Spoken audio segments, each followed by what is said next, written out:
வணக்கம். நான் உங்கள் ஜெயா. இன்றைக்கி நம்ம இந்த வீடியோவில் இல்லை கவிதைகளில் லிரிக் அதை பற்றி கொஞ்சம் பார்க்கலாம் வாங்க. கவிதைகளே பார்த்திங்கன்னா ரொம்ப டிலைட்டாஃபுல்லாகவும் ரொம்ப ப்ளீஸிவாக இருக்கக்கூடிய ஃபார்ம்னு பார்த்திங்கன்னா லிரிக்கை சொல்லலாம். க்ரீக் மியூசிக்கல் இன்ஸ்ட்ருமெண்ட்ஸில் லயர்னு ஒன்று இருக்குது. நம்ம யாழ் சொல்கிறோம்ல, அந்த மாதிரி அது இருக்கும். இந்த லிரிக் பார்த்திங்கன்னா ஒரே ஒரு இமோஷனை பேஸ் பண்ணி தான் எழுதப்பட்டிருக்கும். அதே சமயத்தில் லிரிக்ஸ் ஜென்ரலாகவே ரொம்ப ஷார்ட்டாக தான் எழுதுவாங்க. ஏன்னா ஓவர் எலாப்ரேஷன் மூலமாக அந்த எஃபெக்டிவ்னஸ், அந்த கவிஞர் என்ன சொல்ல வராரோ அந்த எஃபெக்டிவ்னஸ் இழந்துடக்கூடாதுன்றதுனால லிரிக்ஸ் ஜென்ரலாகவே ஷார்ட்டாக தான் இருக்கும். முக்கியமாக பார்த்திங்கன்னா இது ஒருத்தங்களோட பர்சனல் ஆஸ்பெக்ட்ஸு, பர்சனல் எக்ஸ்பீரியன்ஸை பற்றி எழுதுறதா இருக்கும். தானே அனுபவித்த, தானே பார்த்த விஷயங்களை தான் பெரும்பாலும் லிரிக்கில் கவிஞர்கள் எழுதுவாங்க. இப்போ லிரிக்கில் எல்லா விதம், அதாவது மனிதர்களுக்குள்ளே என்னென்ன உணர்வுகள்லாம் தோணுமோ அத்தனையும் லிரிக்கில் நம்ம எழுதலாம். காதலை பற்றி எழுதலாம், நாட்டுப்பற்றை பற்றி எழுதலாம், நம்மளுடைய கடவுள் நம்பிக்கைகளை பற்றி எழுதலாம், சந்தோஷங்களை எழுதலாம், எதை பற்றி ஒன்றா மனுஷனுடைய உணர்வுகள் எல்லாமே வெளிப்படுத்தக்கூடியதான் லிரிக்கு. இதில் பார்த்திங்கன்னா அந்த கவிஞர் அவரே அந்த உணர்வுகளை உள்வாங்கியிருப்பார், அனுபவிச்சிருப்பார். அதனால் அவருடைய எண்ணங்களை, அவருடைய உணர்வுகளை, அவருடைய எமோஷன்ஸை தான் அவர் அந்த லிரிக்கோட சப்ஜெக்ட் மேட்டராக வச்சுருப்பார்.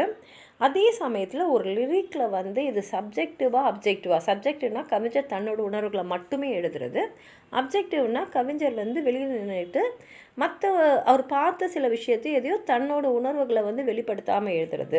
ஆனால் ஒரு லிரிக்கில் அதை சொல்கிறது ரொம்ப கஷ்டம்.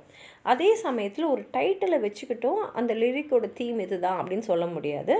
ஏன்னா கீட்ஸோட ஓட்டுவ நைட்டிங்கேல், அப்புறம் ஓட்டுவ ஸ்கைலாக்லாம் அந்த பறவைகளை பற்றி இல்லை.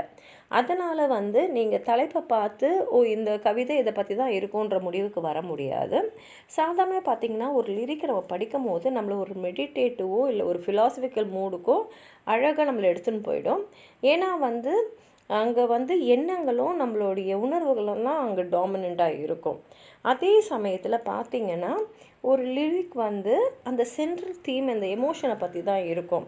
அதில் அந்த போயட்டோடைய உணர்வுகளை மாத்திரம் நம்ம நினைக்க முடியாது. ஏன்னா அந்த போயட் அந்த கவிஞர் அவரோட உணர்வுகளை எழுதினாலும் அது யூனிவர்சல், அதாவது உலகத்தில் இருக்கக்கூடிய எல்லா மனிதர்களும் அதே உணர்வுகளை அவங்களும் அனுபவிச்சிருப்பாங்க. இல்லை கவிதையை படிக்கும் போது அவங்களும் அந்த மாதிரி உணர்வுக்கு ஆட்படுவாங்க. இதுக்கு முக்கியமான எக்ஸாம்பிள்ஸ்னு பார்த்திங்கன்னா வேர்ட்ஸ்வொர்த்தோட டின்டன் ஆபி சொல்லலாம், மில்டனோட சானட் சொல்லலாம். ஏன்னா இதெல்லாம் யூனிவர்சல் எமோஷன்ஸ் தான். அதே மாதிரி லிரிக் எக்ஸாம்பிள்னு பார்த்திங்கன்னா Elizabethan songs, metaphysical poems, short poems, அப்புறம் ட்ராமாட்டிக் மோனோலாக்ஸு, அதுவும் ப்ரௌனிங், டெனிசனோட ட்ராமாட்டிக் மோனோலாக்ஸ்லாம் எக்ஸாம்பிளாக சொல்லலாம். இப்போ லிரிக்கை 3 பார்ட்ஸாக பிரிக்கலாம். ஃபஸ்ட்டு மோட்டிவ், அடுத்தது ஸ்டேட்மெண்ட், மூணாவது கன்க்ளூஷன். மோட்டிவ்னு பார்த்திங்கன்னா ஆரம்பத்தில் வரக்கூடிய 1-2 வரிகள்லேயே இது எதை பற்றி சொல்ல போது, இந்த கவிதையோடைய எமோஷன் எதை அடிப்படையாக வச்சு எழுதப்பட்டிருக்கு அப்படின்றத போயட் அவருடைய எமோஷன்ஸும் ஃபீலிங்ஸும் சொல்லிடுவார். இதுக்கு எக்ஸாம்பிள் கீட்ஸோட ஓட்டுவ நைட்டிங்கேல், வேர்ட்ஸ்வொர்த்தோட சாலிட்டரி ரீப்பர். ஸ்டேட்மெண்ட் இங்கே கவிஞருடைய எண்ணங்கள், அவருடைய எமோஷன், அவரோட உணர்வுகள் இதெல்லாம் அவர் வெளிப்படுத்துறது தான். இதுக்கு எக்ஸாம்பிளாக கீட்ஸோட ஓட்டுவ நைட்டிங்கேல் சொல்லலாம். ஏன்னா இங்கே கீட்ஸ் இந்த வாழ்க்கையோடைய அந்த வேரினஸ், அதாவது இப்போதுண்டா வாழ்க்கை அப்படின்னு சொல்கிற மாதிரியும் அந்த மரணன்றது எப்படிப்பட்ட ஒரு விடுதலையாக இருக்கும் அப்படின்றதையும் இதில் அவர் சொல்வார்.